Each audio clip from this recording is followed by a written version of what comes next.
Okay, so we're middle of chapter 8, studying energy, and we've learned these two formulas so far. So we're now going to come up with a relationship between potential energy and the force of an object. So we have two formulas for work. We're just going to set them equal. And change in, I'm going to go ahead and say, final minus initial. And set that equal to the integral on the other side.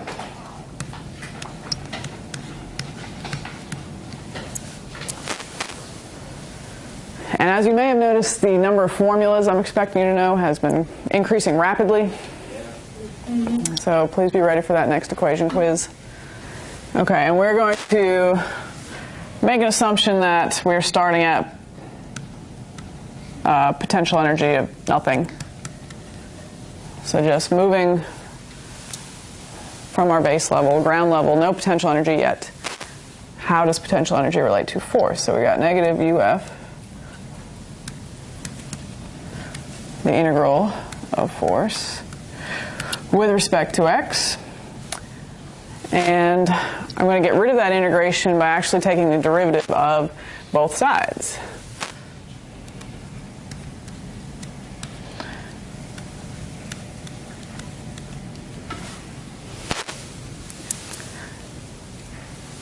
And what do you get when you take the derivative of an integral? Or what happens? Yeah. So we would just get back to f of x.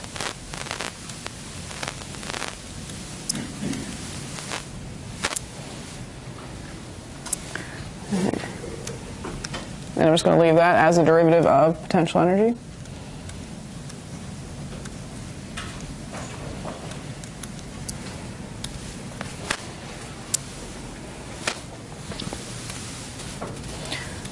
Now we can add to our list of formulas I'd like you to know.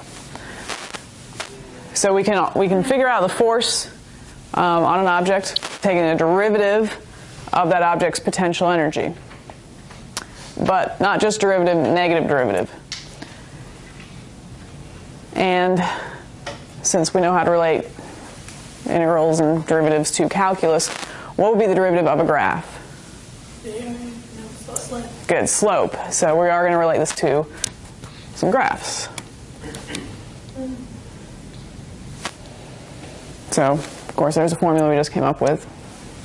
We can double check with a formula we know for force, which would be that of a spring. So what's the force applied to a spring if we know the potential energy of the spring is 1/2 kx squared? Well, a quick negative derivative of that.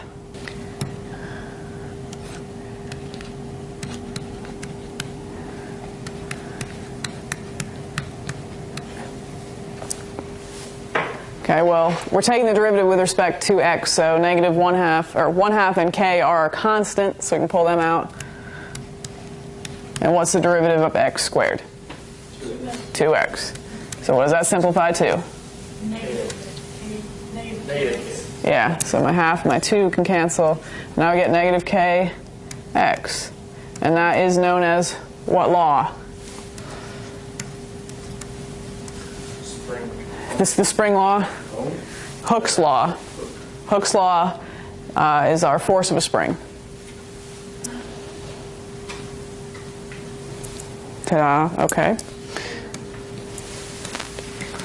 All right, so here is a graph. And this is a graph of the potential energy of a spring. Should make sense if our equilibrium spot is spot 0. The farther we would stretch that spring away from the equilibrium spot, the more potential energy it would have. Or the more compressed it got, the more potential energy it would have. Noticing that they're both positive values for potential energy because we're doing that squared thing. So we wouldn't have the potential energy of a spring. Okay, so how does force relate to this graph? And I'm going to come back to that one second. Yeah, it's simply the slope. So, well, more than just a slope. Yeah, negative. So figure out what your slope is and then reverse the sign. So tell me about the force due to the spring in this area. What is the slope in this area? It's a negative slope, so it's a what force? Positive force. Which makes sense if we said this was a compression, like we were compressing it to the left. Okay, it would make sense our spring would be pushing back to the right. All right, vice versa, what's the slope over here? Positive, so our force would be the opposite of that. So we'd have a negative force here, be pulling back to the left. All right, I'm going to skip that checkpoint for 1 second because I want to draw it first, or I guess I have to draw it all by myself. So graph the force of a spring according to the given potential energy curve for a spring. Okay, so graph.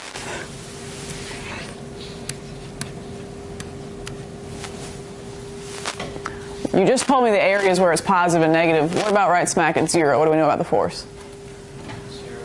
Yeah, at the equilibrium spot, our force would be 0. And over here, you said this was a negative slope, so taking the negative sign of the slope. Always remember to do that. Negative slope, but it's the negative derivative, so positive force, which means we'd be, in this area. Over here, this is positive slope, opposite of that would be in this area. And then just as a guess, do you think it's going to be curved, linear, linear? And how do we know it's linear?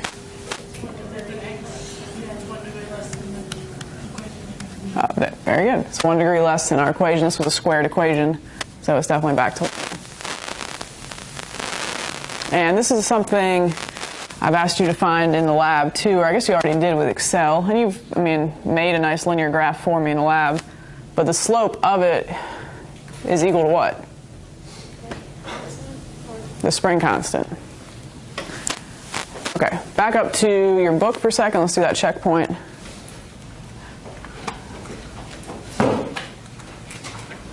Here. Page 165. Checkpoint 4. It says the figure gives the potential energy function U of x for a system in which a particle is in one-dimensional motion. Rank the regions A to B, B to C, C to D, according to the magnitude of the force on the particle greatest first. Okay, so magnitude of force, right there using the word magnitude, doesn't matter if it's positive or negative at all, just the amount. So which one's going to have the greatest force? C to D. C to D. How'd you know?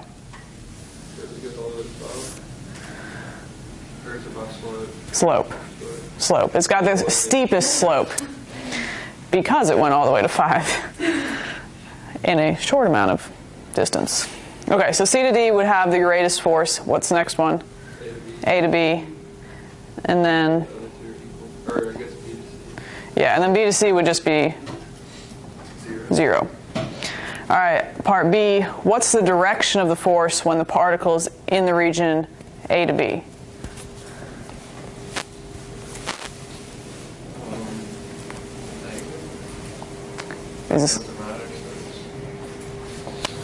It's the negative value of the slope. So is the slope positive or negative?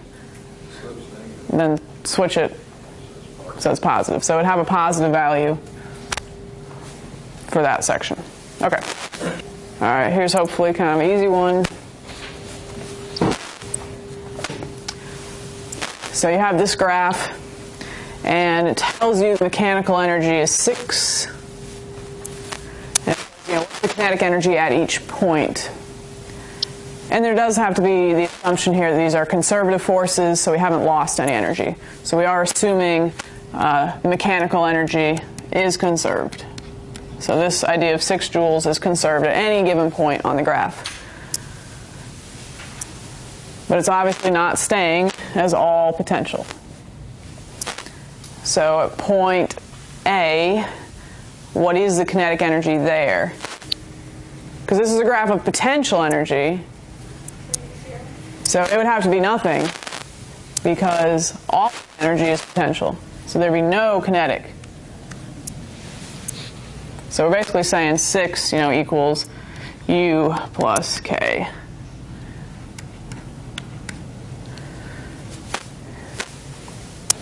All right, point B. It's not quite down to -6. What would you say that potential energy is?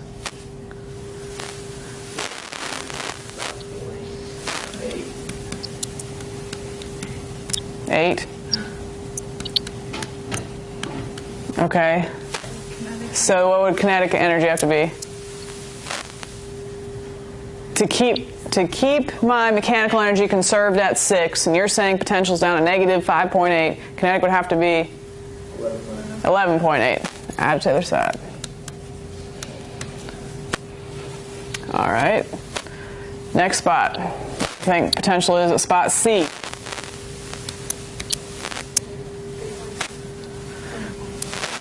-3.7. Okay, so what's our kinetic there? 9.7. And this one is. All right, what do you think it is for spot D? 1.1. All right, 4.1. So this one is 10.1. And E. Yeah, let's give it 1. So that's 1. Yeah, because it wouldn't be negative that time, so 5. It's just that easy. No way.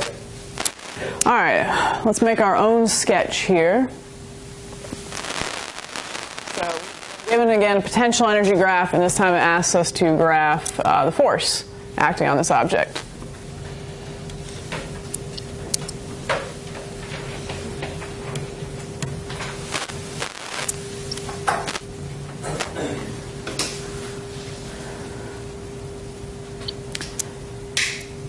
And what was our relationship between force and potential energy? Force is equal to the negative derivative. Okay, so first I would just pick out the 0 values. So,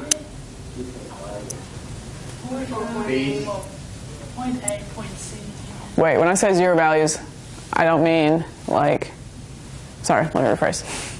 Not the 0 values of this graph where the slope is 0. At A, C, and D. Okay, so that means my force has to be 0 at those spots.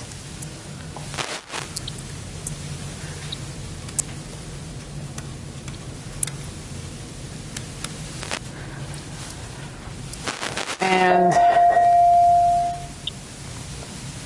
you know, essentially where B is where would the force be?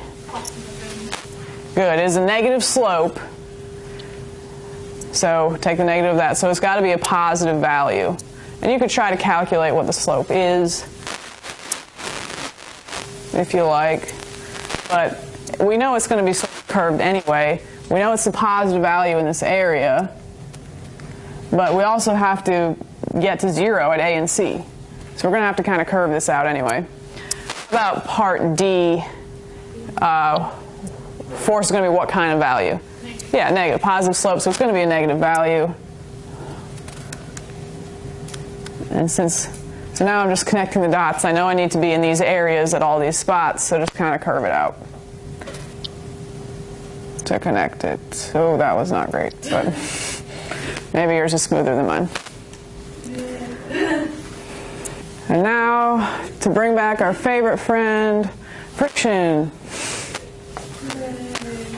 Okay. So now it's time we admit friction exists.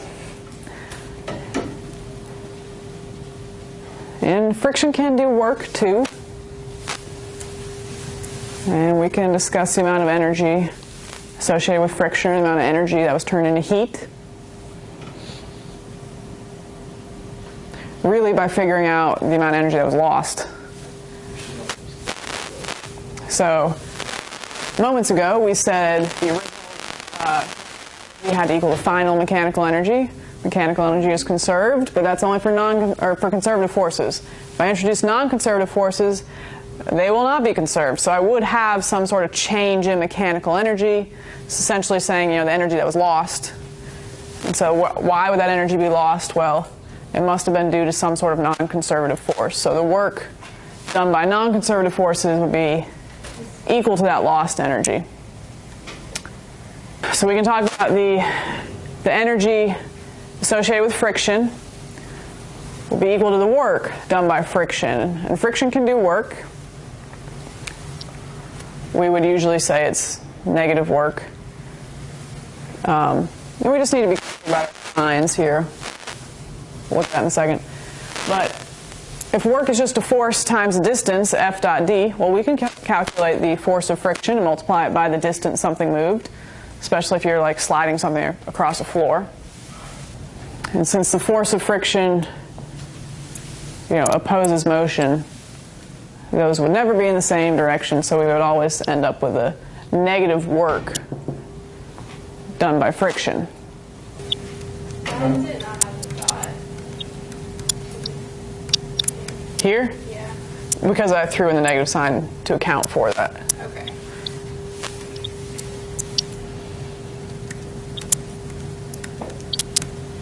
Well, I'll take out my dot. Now you made me put it back in. So change in mechanical energy, the final minus initial. If friction is involved, what value would be larger, the initial energy or the final energy? Mechanical energy. Initial would be larger, so that sort of explains our negative sign there. We're talking about change in energy. Well, again, it's to the work done by friction. Here's our longer problem. The other one's shorter. All right, so let's deal with friction here. It says a worker pushed a 27 kilogram block 9.2 meters along a level floor at constant speed with a force directed 32 degrees below the horizontal. So it's not really our most efficient way of pushing on this book. We would, if you're trying to move it horizontally, you would push horizontally. But we're pushing downwards on it too. The coefficient of friction is 0.2. How much work was done by the worker's force? Okay. And then how much energy was dissipated by the frictional force? So if I'm specifically trying to find the worker's force, how much work was done by the worker's force? What is really our most basic work formula? Force times distance. And I conveniently have a distance. But it is going to take me a little bit of effort to determine the worker's force. So let's get started there. Here's our box.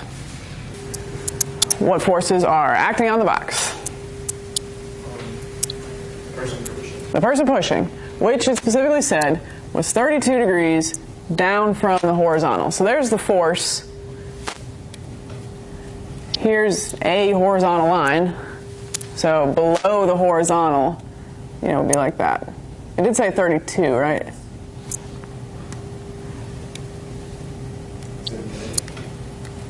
Is it what? So call that F push. And we'll want to make components of that in a moment. What other forces do I have acting on this box? Weight down. And normal up. And friction which way?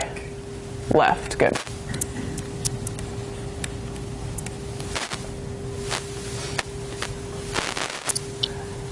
Okay, so now let's just make our little components of the push force.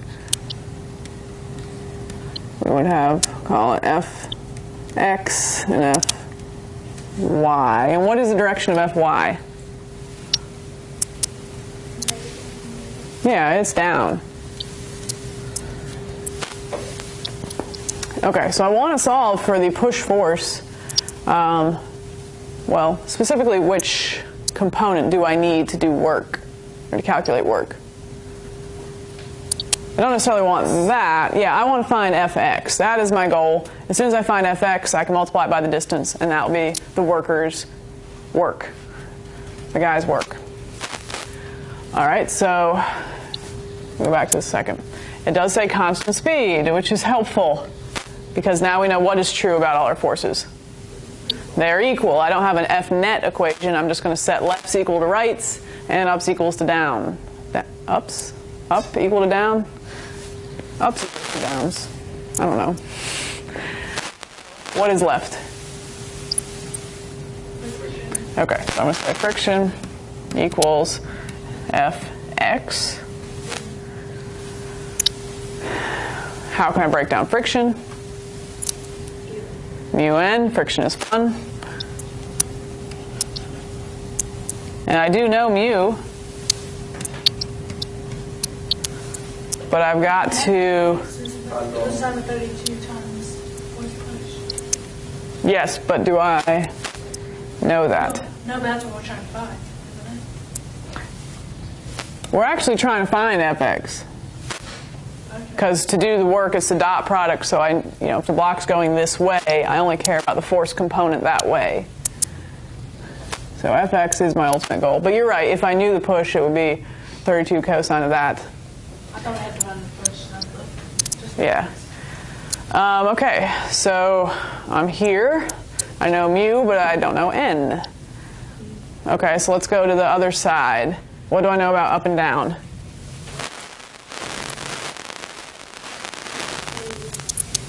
That's not quite true. It's equal to.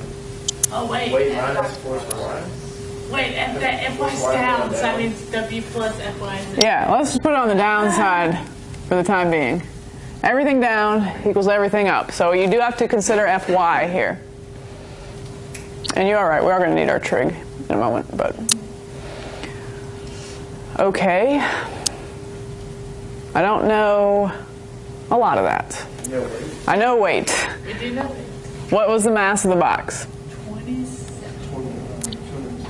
27? 27 kilograms. Okay, so 27 times 9.81 is going to be my weight. And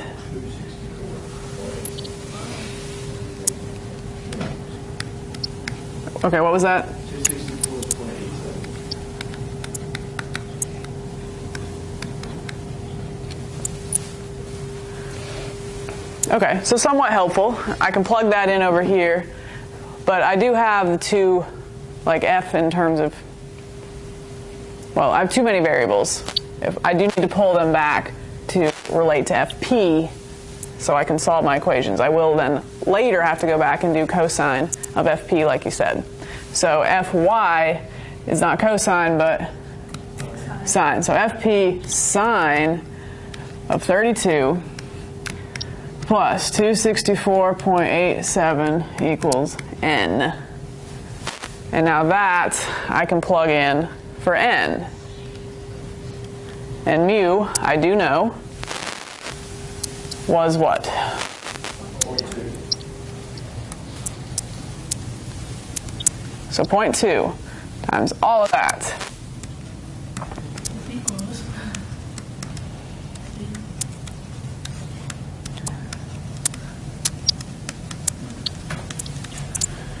Equals, and now, so that I don't have two separate variables, Fx was F push, Fp cosine of 32.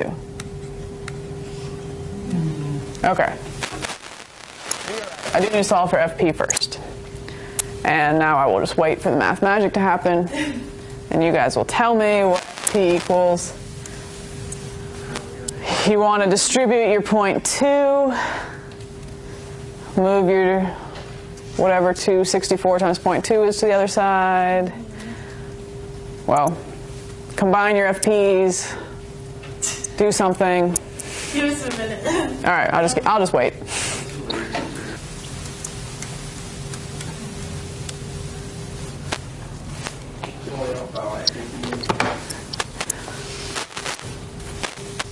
Okay, so that's FP. How do we use that to finish our problem, though? Yeah, find the x component of that.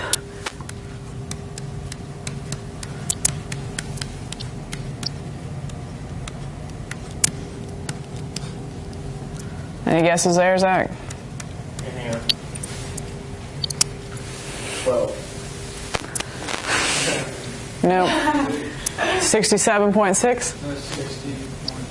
60.6. Okay, so we get 60.6 newtons is the x component force,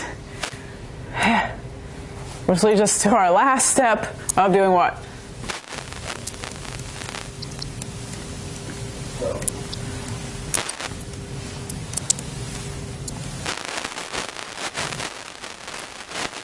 It's 9.2. I can guess this one. 60 times 9.2, Zach, in your head. Go. 580-ish. No, what's it? Yeah, okay, we got a 7.52. 5.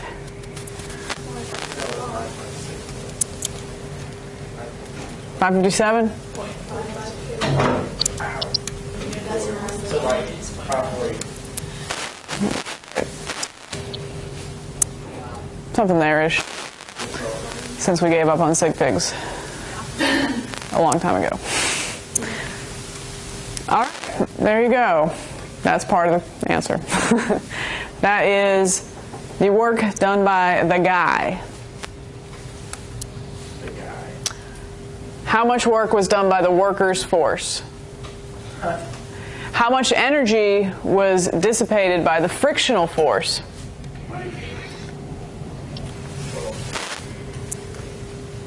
Wait, isn't the Isn't it frictional work like force negative? equal to F of X? So then it's the same. It should be the same. You can tell two ways. Well, really the same way though. We just solved for the worker's force, the x component of the worker's force. We got 60.6 newtons. We knew this object was moving at a constant speed, so that had to be equal to the force going the other way that we drew up here. Friction. Okay, so friction is the same force, it travels the same distance, so it has to be a loss of that exact amount of energy. You also know that the box didn't, despite the worker doing work on the box did not gain any potential or kinetic energy because it said it was constant speed. So the mechanical energy is not increasing despite the addition of this work done by the worker. It must be lost immediately. They still have to be equal.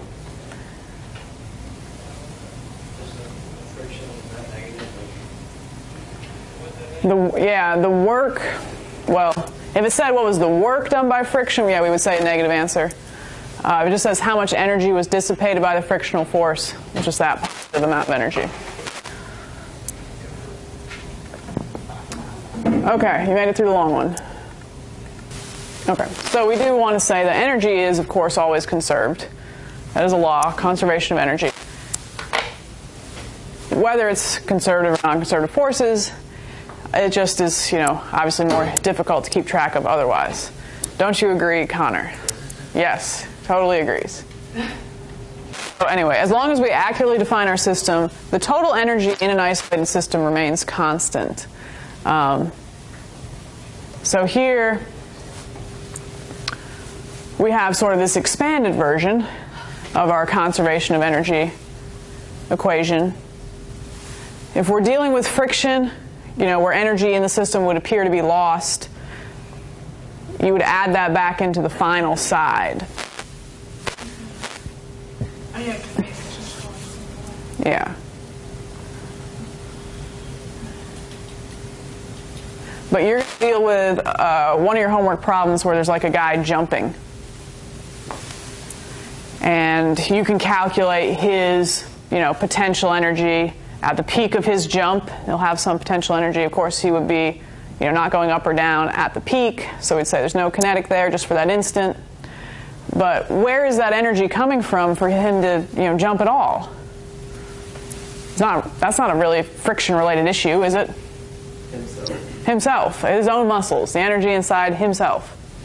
So in that case, we would want to add energy to the initial side, or we could assume that energy is equal to the potential on the other side. Where would the peak of the energy be at? Would it be at the top of the head or the bottom of the speed? That's a good question too, and also a good time to comment maybe that thus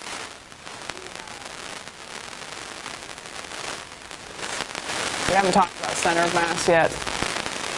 But even though when we talk about like a car or a marble or something, really just find out there's different, you know, his head has a different distance that's greater than 8 feet above the ground. So for the time being, we'll say we're dealing with center of mass. But yeah, imagine he was, you know, squished into his little belly button. That's where he is, right there.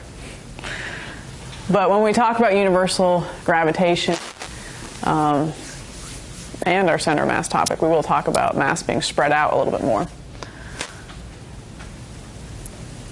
Which leads to more calculus-related topics, unless you have a regular shape, like a sphere, or like all our masses are, of course, spherical, or cubes, or things that we know formulas for.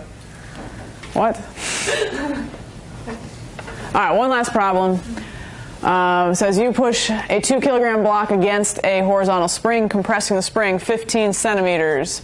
When you release the block, the spring forces it to slide across an AA tabletop. Okay.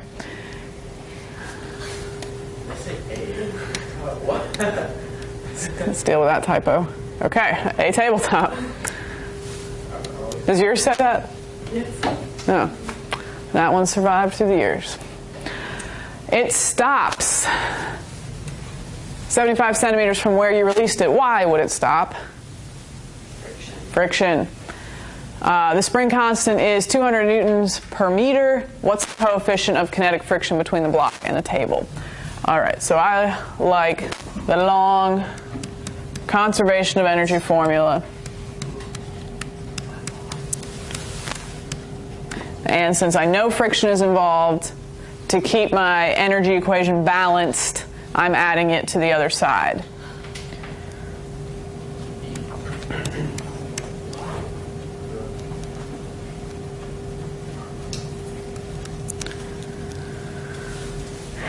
Well, I don't even like that because that looks like a cross product, but I'm just going to write FFD. We know that F dot D is a negative value. Do I plug in a negative value here or a positive value here? Since I've decided to put it on the final side, yeah, I got to make it a positive amount of energy to keep the energy balanced. Okay, so there's a horizontal tabletops, and I've got a spring. All right, and I'm compressing it initially. So which energy is 0 initially? Kinetic. Okay, initially it's not moving. Yes, it does move, but initially and finally it is not, because it comes to a stop. Is a spring involved at all at the end? No. No. And fortunately, this is not on some sort of incline, so I don't have to worry about gravitational potential energy either. So I'm simply saying the initial potential energy of that spring was lost entirely to friction by the end of this. So 1/2 kx squared equals force of friction times d, well, Mu times the normal times. thank you. What am I looking for? What is the coefficient of kinetic friction? So mu times normal times distance. Normal is equal to the weight. Yeah, and so since this is flat, nobody's pushing down on it. So we got 1/2 k x squared equals mu. N you said is equal to the weight, so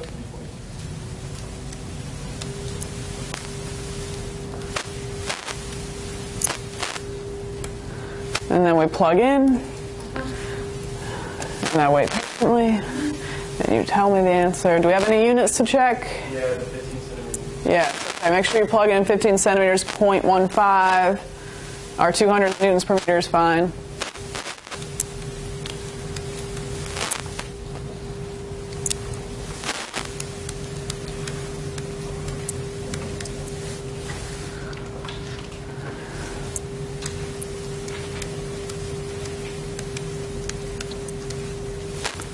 Ran out of room.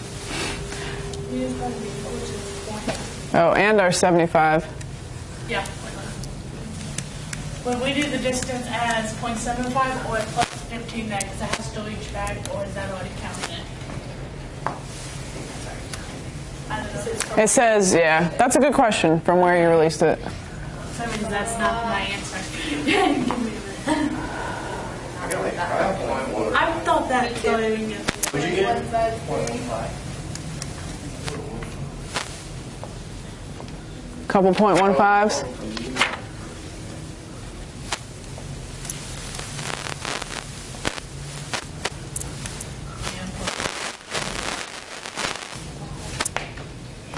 Ta-da.